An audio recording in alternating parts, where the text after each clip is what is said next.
किल्लत काफ़ी ज़्यादा है और जो दो बांध हैं, रामसागर बांध और पार्वती बांध, दोनों ही मेरी विधानसभा क्षेत्र में आते हैं। मैं माननीय सभापति महोदय आपके माध्यम से माननीय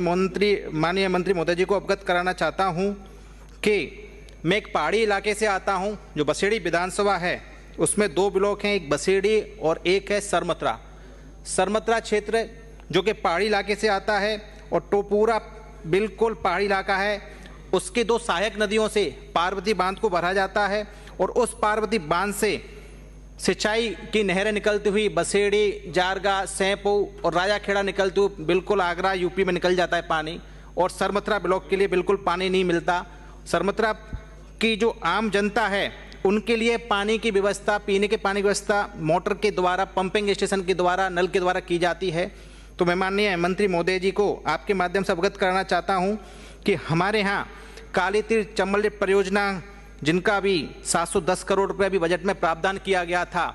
उसके द्वारा इसको बढ़ाते हुए हमारी दो सरमत्रा की दोनों सहायक नदी हैं, एक तो कहर नदी है और एक बिलोनी की नदी है।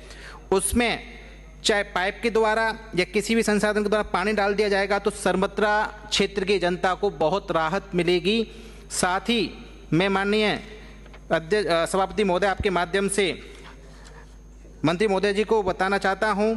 कि हमारे यहाँ जो बसेड़ी का क्षेत्र, वहाँ से जो नहरें जाती हैं, वहाँ से सच बात ये है, सही कहा था माननीय बाड़ी वाले सदस्य महोदय जी ने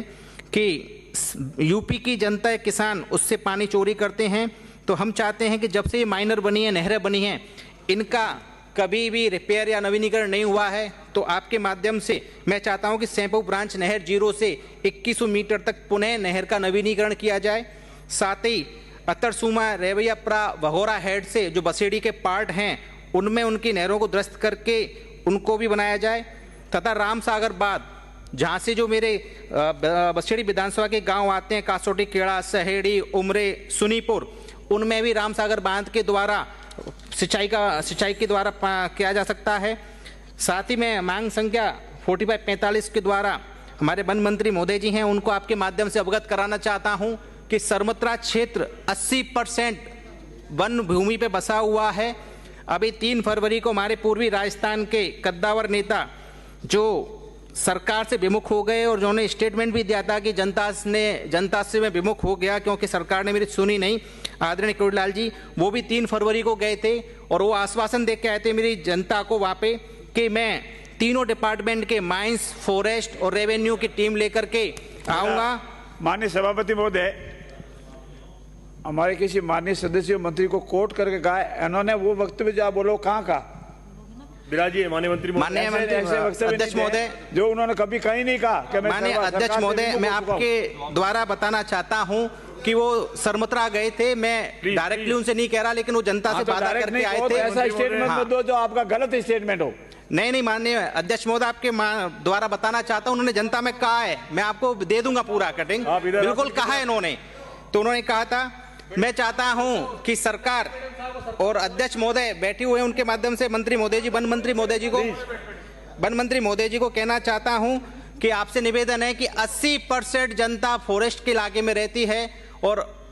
राज्य सरकार और केंद्र सरकार के द्वारा करौली धोरवट टाइगर सेंचुरी भी बना दी गई है, क्योंकि उस इलाके में आदिवासी लोग रहते हैं जिनका जंगल, जमीन और पूरा वहाँ पर जो है जल, जंगल, जमीन उन्हीं की है। अगर वो घर के लिए कोई भी बनाने के लिए कोई भी खनिज संपदा पत्थर लेके जाते हैं तो उनको प्रशासन के द्वारा बहुत परेशान किया जाता है। अभी तक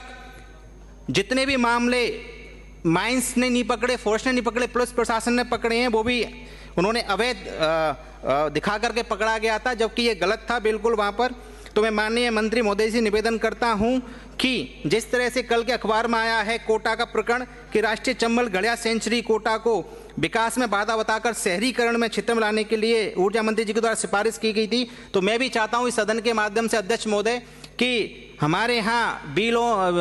उर्दूपुरा और रिजोनी उपखंड है जो वन विभाग के अंतर्गत आते हैं, जो नाके हैं, उनको अगर आप डिफॉरेस्ट कर देंगे तो सरकार को रेवेन्यू मिलेगा और वहाँ पे लोगों को रोजगार भी मिलेगा। और यहाँ पे जो हमारे कहते हैं कि जिस तरह से लाल किला और संसद भवन बना हुआ है वो मेरे सरमत्रा गांव के ही लाल पत्थर का बना हुआ है, तो सरकार को रेवेन्यू मिलेगा और आम जनता को